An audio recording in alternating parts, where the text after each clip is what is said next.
5 لوگوں کو موت کے وقت تکلیف نہیں ہوگی۔ وہ 5 لوگ یہ ہیں۔ بسم اللہ الرحمن الرحیم۔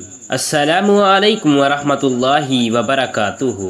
ناظرین کرام، اللہ رب العزت نے ہر جاندار کے لیے موت کا وقت اور جگہ متعین کر دی ہے، اور موت ایسی حقیقت دنیا کا کوئی بھی شخص، وہ کافر یا فاجر ہی کیوں نہ ہو، موت کو یقینی مانتا ہے، اور اگر کوئی موت پر شک و شبہ بھی کرے تو اسے احمق شمار کیا جاتا ہے۔ اس بات میں کوئی شک نہیں کہ موت تو ہر ایک کو آ کر رہتی ہے۔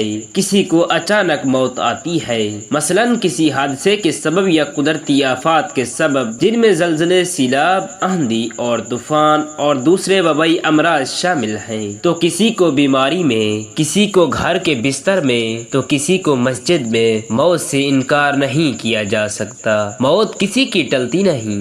جب اس کا وقت آ جائے تو چاہے بادشاہ ہو، غلام، امیر ہو، چاہے فقیر، سفیر ہو، چاہے مشیر ہی کیوں نہ ہو، موت کسی کو نہیں بخشتی۔ چاہے زمین کے اندر ہی چھپ جائے یا آسمان کے وسعتوں میں محفوظ ہو جائے، لیکن موت جو ہے جب اس کا وقت آ جائے تو آ کر ہی رہتی ہے۔ یہ اپنے اسباب خود پیدا کر لیتی ہے۔ آج کی اس ویڈیو میں موت کی حقیقت کے بارے میں بتائیں گے، اور ایسی چند نشانیاں بھی بیان کریں گے جن کو سائنس بھی تسلیم کرتی ہے اور مانتی ہے کہ موت آنے سے قبل یہ نشانیاں ہر ایک پر زہر ہوتی ہیں۔ جب یہ نشانیاں زہر ہوں تو سمجھ جائیں کہ موت کا وقت قریب ہے۔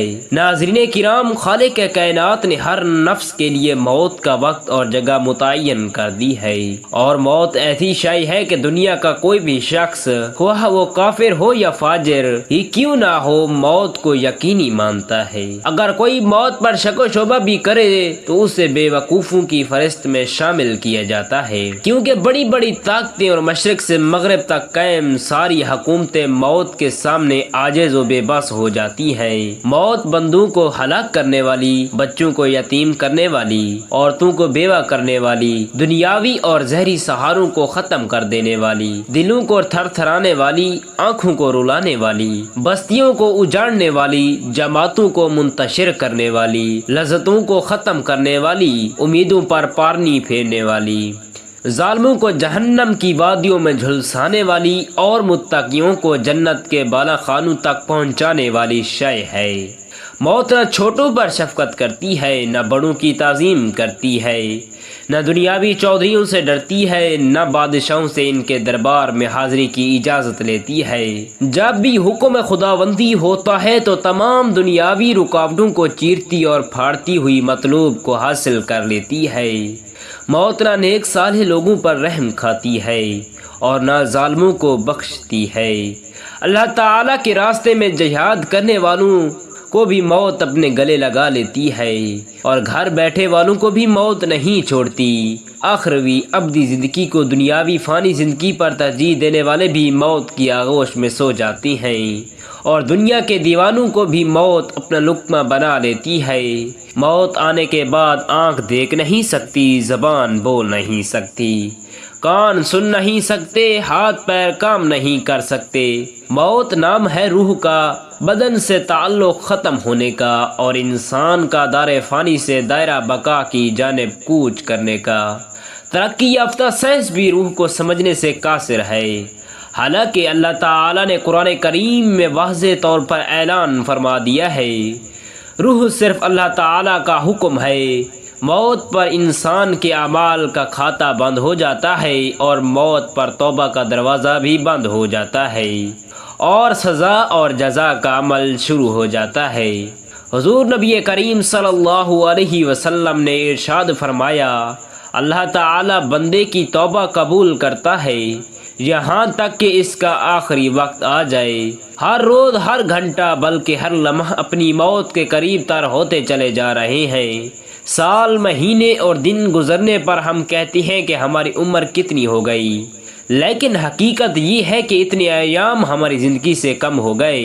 موت ایک مصیبت بھی ہے، جیسا کہ اللہ تعالیٰ فرماتا ہے، اور وہی تمہیں موت کی مصیبت پیش آ جائے۔ اللہ تعالیٰ نے اپنے کلام کے متعدد آیات میں موت اور اس کی حقیقت کو بیان کیا ہے، جن میں چند آیات پیش خدمت ہیں۔ ہر جاندار کو موت کا مزہ چکھنا ہے، اور تم سب کو تمہارے اعمال کے پورے پورے بدلے قیامت کے دن ہی ملیں گے۔ پھر جس کو دوزخ سے بچا لیا گیا اور جنت میں داخل کر دیا گیا وہ صحیح معنی میں کامیاب ہو گیا، اور دنیاوی زندگی تو جنت کے مقابلے میں دھوکے کے سامان کے سوا کچھ بھی نہیں۔ اس آیت کریمہ میں اللہ تعالی نے انسانوں کی کامیابی کا معیار ذکر کیا ہے، اور وہ یہ ہے کہ اس حال میں ہماری موت آئے کہ ہمارے لیے جہنم سے چھٹکارے اور حصول جنت کا فیصلہ ہو چکا ہو۔ اس زمین میں جو کچھ بھی ہے فنا ہونے والا ہے، اور صرف تمہارے پروردگار کی فضل والی جلال والی اور فضل والی اور جلال والی اور فضل و کرم والی ذات باقی رہے گی۔ ہر چیز فنا ہونے والی ہے سوائے اللہ تعالیٰ کی ذات کے، حکومت اسی ہی کی ہے اور اسی ہی کی طرف لوٹ کر جانا ہے۔ محترم اور معزز ناظرین، اب آتے ہیں موت کی چند نشانیوں کی جانب۔ جب موت کا آخری وقت ہوتا ہے تو یہ 3 نشانیاں ہر ایک پر ظاہر ہوتی ہیں۔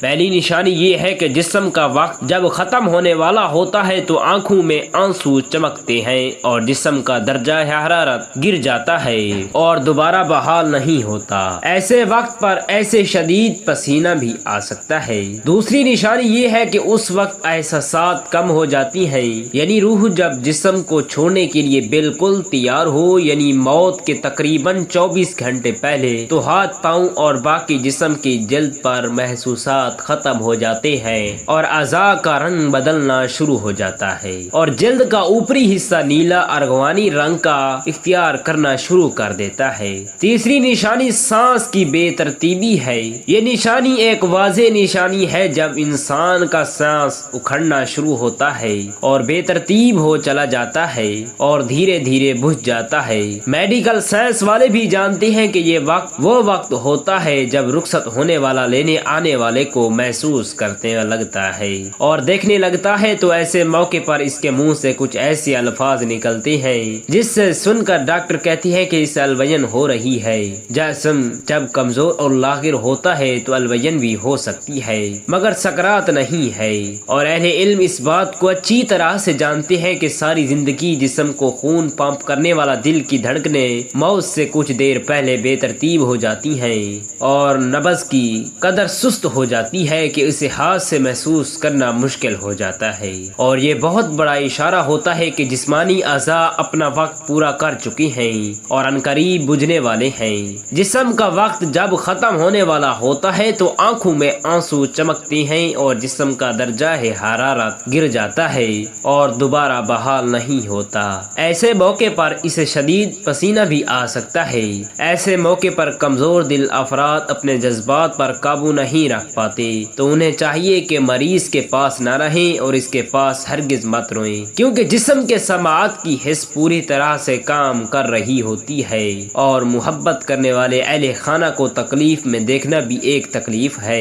اسی لیے رخصت ہونے والے جسم کی روح کو اس تکلیف میں مبتلا نہ کریں اور اپنی جذبات کو قابو میں رکھیں، اور ایسے موقع پر ختم ہونے والے جسم کو سخت ہاتھ مت لگائیں اور نرم ہاتھوں سے اس کے بالوں میں انگلیاں پھیریں اور بار بار اس کی جگہ تبدیل نہ کریں، اور جتنا ممکن ہو اس کے لیے سکون فراہم کریں تاکہ اس پر یہ عمل آسان ہو سکے۔ کچھ لوگ ایسے وقت پر مریض کو کلمہ پڑھنے پر مجبور کرتے ہیں۔ اگر مریض مسلمان ہے تو ہرگز ایسا مت کریں اور مریض کو مجبور کرنے کی بجائے آہستہ آواز میں اس کے قریب یہ کلمات ادا کر دیں تاکہ وہ سن سکے، کیونکہ اس کی سماعت کی حس کام کر رہی ہوتی ہے، اور یاد رکھے کہ بطور مسلمان وہ یہ کلمات اپنی زندگی میں ادا کر چکا ہے۔ اسی لیے اس موقع پر اگر وہ اپنی زبان کی کمزوری کی وجہ سے یہ کلمات ادا نہ کر سکے تو کوئی بات نہیں، اور ہرگز اسے گناہگار شمار مت کریں۔ اللہ تعالی نے اس کی زبان سے یہ کلمات اس کی زندگی میں سن رکھے ہوتے ہیں، اور وہ بہت بڑا ہی غفور الرحیم ہے۔ موت کو کثرت سے یاد کرنے والوں کو اللہ تعالی کی جانب سے مذکورہ اعمال کی توفیق ہوتی ہے، گناہوں سے توبہ نصیب ہوتی ہے، گناہوں سے حفاظت ہوتی ہے، سخت دل نرم ہو جاتا ہے اور وقتاً فوقتاً آنکھوں سے آنسا بہ جاتے ہیں، دل قناعت پسند ہو جاتا ہے، عبادت میں نشاط پیدا ہوتا ہے، بہت ساری دشواریاں آسان ہو جاتی ہیں، لمبی امیدیں اور امن گوئی کم ہو جاتی ہے، تواضع اور انکساری پیدا ہوتی ہے، جس سے انسان دوسروں پر ظلم کرنے اور گھمنڈ کرنے سے محفوظ رہتا ہے، آخروی زندگی یاد رہتی ہے، جس سے اللہ تعالیٰ کا خوف پیدا ہوتا ہے۔ اللہ تعالی ہم سب کو مرنے سے قبل اس کی تیاری کی توفیق عطا فرمائے اور ہمیں دونوں جہاں کی کامیابی و کامرانی سے نوازے۔ اللہ تعالیٰ سے دعا ہے کہ اللہ تعالی ہمیں مرتے وقت کلمہ طیبہ نصیب فرمائے، آمین ثم آمین۔ اگر آپ کو ویڈیو اچھی لگی ہے تو ہمارے چینل کو سبسکرائب اور میٹھے مدنی محمد مصطفیٰ صلی اللہ علیہ وسلم کے 99 ناموں میں سے ایک نام ضرور کامنٹ کریں اور اپنی رائے کو کامنٹ میں ضرور شیئر کریں۔ شکریہ، جزاک اللہ خیرا کثیرا۔